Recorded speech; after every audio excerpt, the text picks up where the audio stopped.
Every day, something dramatic happens in the Caribbean that affects our lives. We'll give you the details. We'll give you the facts on Caribbean Perspective with Eddie Frederick. Host Eddie Frederick. Welcome to Caribbean Perspective. So glad you can join us. The story that takes the lead in today's edition for Tuesday, 9th July 2024, and brought to you in association with our friends at Antillean Group. Haiti's gang leader calls for dialogue with the new authorities in Haiti. Details after this important message. Believe in our strength, we'll stand by you. Protection from all, perils big and small. Reassurance we give, it's so clear to see. Peace of mind, that's our service guarantee. We look after all our family. Yes, we do at every opportunity. Antillean Group, underwriters of all classes of insurance solutions for your protection and investment. Live well financially.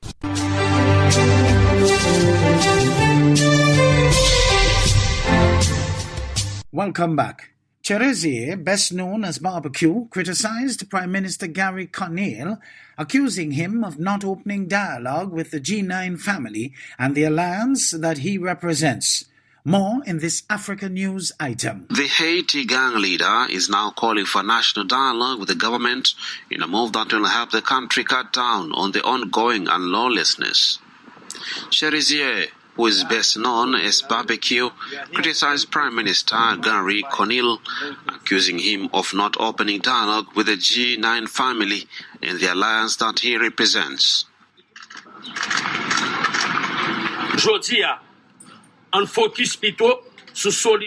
Let's focus on the solution. The real solution is a national dialogue where every Haitian, without discrimination, has the right to speak.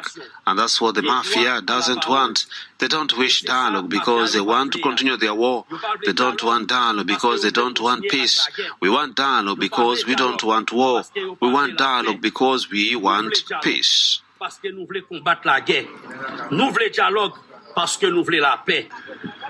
Meanwhile, the Kenyan police were seen patrolling outside the U.S. Embassy building in Haiti's capital, Port-au-Prince, on Friday. The 400 Kenya troop are part of 1,000 that is yet to arrive in the country that were deployed by Kenya and the United Nations to help curb the rising violence in Haiti that has seen massive displacement and deaths within the country. The Caribbean Disaster Emergency Management Agency's SEDIMA's Rapid Needs Assessment Team is already looking at some of the reasons for the significant destruction of the housing stock in St. Vincent and the Grenadines following the passage of Hurricane Beryl.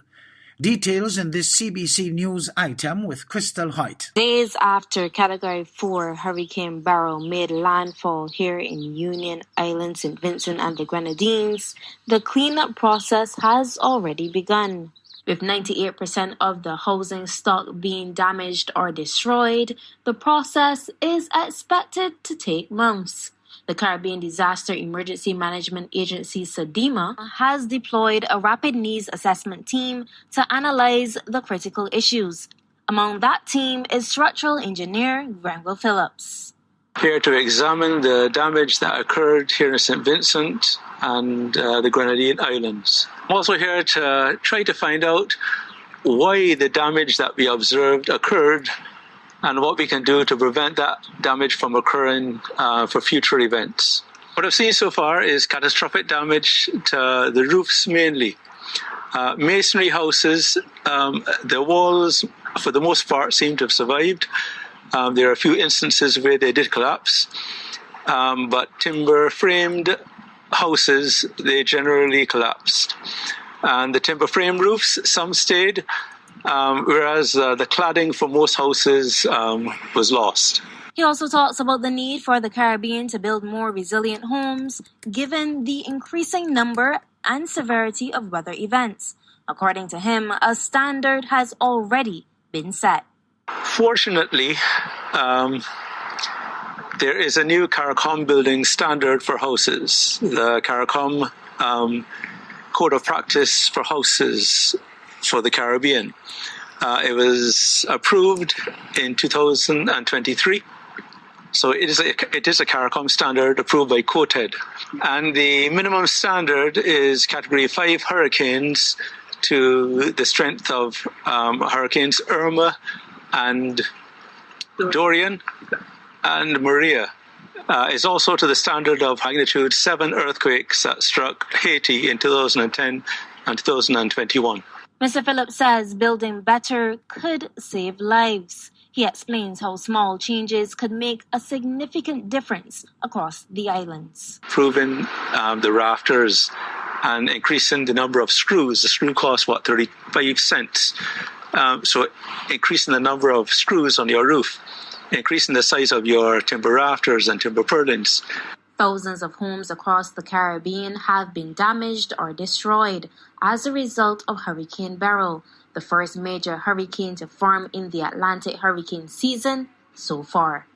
Crystal Hoyt, CBC News. Trinidad and Tobago's Prime Minister Dr. Keith Rowley denies there were hefty loan agreements between Trinidad and Tobago and two major foreign development banks. CNC3's Andrea Perez-Sobas has details in Business Watch. Prime Minister Dr. Keith Rowley sought to clarify in the House of Representatives what transpired between the U.S. Exim Bank and TNT. Responding to MP Oropouche West Steve Tanku on a loan agreement, Dr. Rowley repeated twice that there is no loan agreement executed between the U.S. Exim Bank and TNT. A memorandum of understanding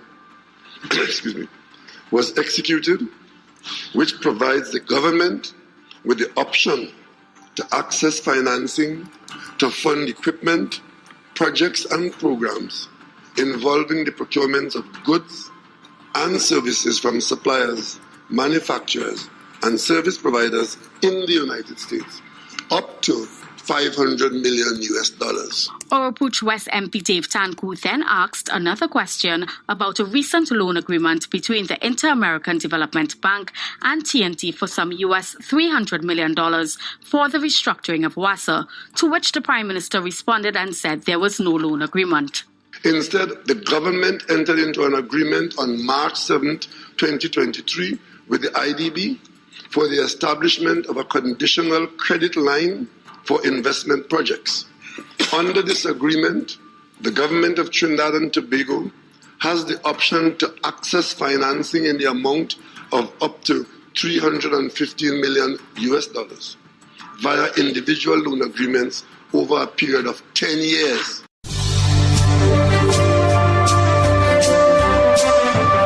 You're listening to Caribbean Perspective with Eddie Frederick, in association with our friends at Antillean Group, underwriters of all classes of insurance solutions for your protection and investment. Live well financially. The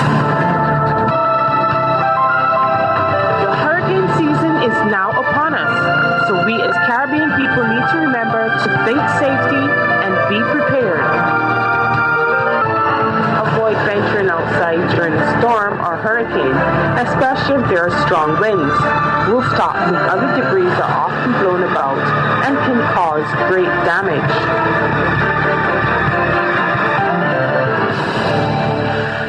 CARICOM is to develop a common regional migration policy for the Caribbean. The CARICOM Secretariat and the CARICOM Implementation Agency for Crime and Security, with technical support from the International Organization for Migration, will host a two-day workshop beginning Monday, July 8th at the Hilton Trinidad in Port of Spain. TTT News has more. CARICOM is to develop a common regional migration policy for the Caribbean. The CARICOM Secretariat and the CARICOM Implementation Agency for Crime and Security, with technical support from International Organization for Migration, will host a two-day workshop beginning Monday, July 8th at the Hilton Trinidad in Port of Spain. The workshop is titled Towards a Regional Approach to a Migration Policy in the Caribbean, Realizing a Shared Vision. Participants will work to design a migration policy framework that accurately reflects the needs and ambitions of the people of the Caribbean. Assistant Secretary General, Human and Social Development, CARICOM Secretariat, Alison Drayton, is pleased that the process has adopted a whole of government and a whole of society approach. IOM's coordinator for the Caribbean, Patrice Quesada, says one of the things found through the 12 assessments conducted in the Caribbean is that education and primary health care are already available for non-nationals in most countries. Antigua and Barbuda have hosted another high-level regional forum, with members of the Caribbean College of Surgeons gathering for their annual meeting. The event was held at the Royalton Antigua Resort. Brianna Anthony of ABS News reports. The Caribbean College of Surgeons is hosting its 22nd annual scientific conference from 4th to the 6th July in Antigua this year. Surgeons, healthcare professionals, and researchers from across the Caribbean and beyond gather at the prestigious event to exchange knowledge and expertise in the field of surgery. Chair of the local organizing committee, Dr. Vanetta George, who is Chief of Surgery at the Sir Lester Bird Medical Center, provides more details. Caribbean College of Surgeons has been hosting scientific conferences every year, and this is the 22nd annual scientific conference being held in Antigua for the second time. I think the second or third conference was held here so many years ago, and we're so happy that they're here. They've brought a lot of expertise, a lot of information, new knowledge, reaffirming things that we knew before and new experiences. Transplant surgeon and member of the Caribbean College of Surgeons Council, Dr. Margaret Osei, emphasizes the critical importance of these gatherings in advancing surgical care across the Caribbean and beyond. You can have meetings online, but it's the side meetings, just going through outcomes, experiences so unique to the Caribbean because we're resource poor and we have to think of novel ideas to bring developments in the first world to our region to make it better for our patients. And then having that camaraderie for everybody to understand what you're doing and we can reach and pull on each other through the region, I think it's fantastic.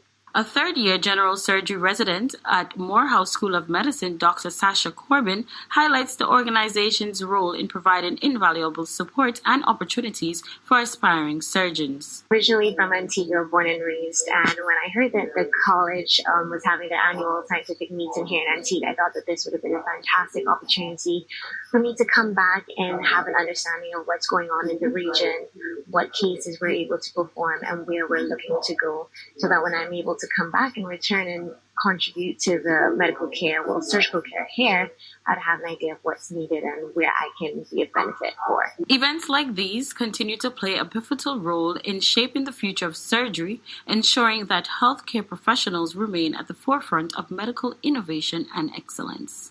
Caribbean College of Surgeons aim to advance surgery within the Caribbean region by providing a platform for knowledge-sharing discussions among surgeons and medical professionals. Brianna Anthony for ABS News. The Guyana Police Force, GPF, has recently made significant changes to its leadership, framing these shifts as a strategic move to boost the organization's effectiveness. For more comprehensive coverage of both the leadership changes and the ongoing investigation, here is HGP's Dacia Richards. The heads of the Guyana Police Force have been rearranged after it was alleged that an investigation has been launched by the Special Organized Crime Unit into financial irregularities by the Administrative Office of the GPF. Assistant Commissioner of Police Errol Watts is to be immediately removed as head of the Special Branch of the Guyana Police Force and be placed as head of operations. Head of Operations Assistant Commissioner of Police Ravindradat Budram now has responsibility for administration, while Calvin Brutus, Assistant Commissioner of Police, who had the responsibility of administration, is now head of Special Branch. A statement issued by the police force addressing the shake-up deemed it a, quote, management tool used to create and foster efficiency in the organization, unquote. Rickford Burke, a social media influencer in a Facebook post, claimed that 2 police officers were resigned following their alleged involvement in the issuance of gun license for bribes. The Guyana Police Force, however, rubbished these claims, saying that the report is misleading and not true. Nightly News, however, understands that Soko visited the admin office of the Guyana Police Force on Thursday and seized documents as the alleged investigation continues. It is also alleged that 2 senior officers are being investigated for operating a business within the walls of police headquarters, Ivleary. For AGP Nightly News, I am Daisy Richards.